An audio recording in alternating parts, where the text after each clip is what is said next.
आप चाहें तो गिलास को आधा भरा देख सकते हैं और चाहें तो आधा खाली। प्रधानमंत्री नरेंद्र मोदी का मंगलवार रात का राष्ट्र का नाम संदेश भी ऐसा ही है।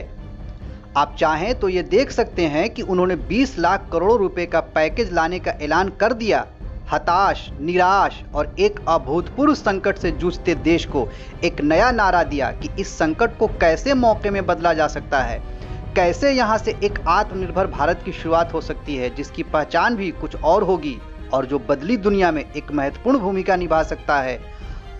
आप दम भर हवा से अपना सीना फुलाते हुए बोल सकते हैं कि भारत के इतिहास का सबसे बड़ा राहत पैकेज लाकर सरकार ने दिखा दिया कि वो कितना कुछ कर सकती है। और आप चाहें तो यह भी देख सकते हैं कि आपने पिछले भाषणों की तरह प्रधानमंत्री ने कुछ नए नारे लगाए, कुछ नए शब्द विन्यास दिखाए, अनुप्रास अलंकार का प्रयोग किया और उन्होंने इन सवालों के जवाब दरअसल नहीं दिए जिनके जवाब आप सुनना चाहते थे। मसलन घर जाने के लिए जान देने पर उतारू गरीबों और मजदूरों का क्या होगा? लॉकडाउन अब खत्म हुआ नहीं तो कब होगा और कितना लंबा चलता रहेगा? और मोदी जी ने ऐलान तो कर दिया है, लेकिन खर्च के लिए पैसा आएगा कहां से?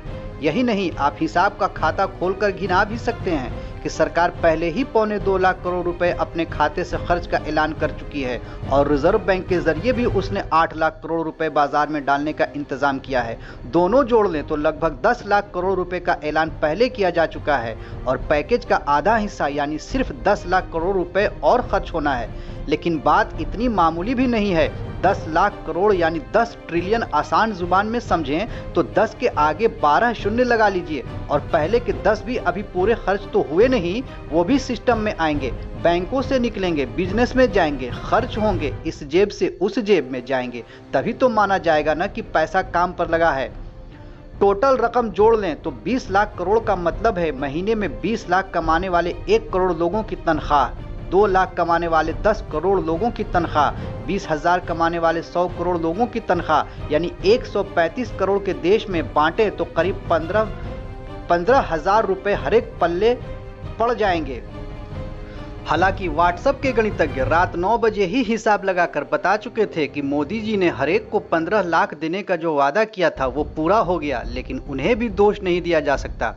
मगर तत्व की बात यह है कि सरकार ने अपनी तरफ से यह संदेश दे दिया है कि कोरोना से मुकाबले के लिए लॉकडाउन करना उसकी मजबूरी तो थी रही होगी।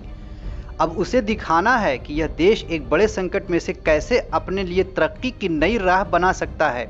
इतिहास, अर्थशास्त्र और व्यवहार बुद्धि तीनों गवाह हैं कि बहुत बड़ी मुसीबत अक्सर बहुत बड़े मौके में बदली जा सकती है। मोदी जी ने अपने भाषण में Y2K समस्या का उदाहरण भी दिया। 1991 का उदाहरण हमारे सामने है।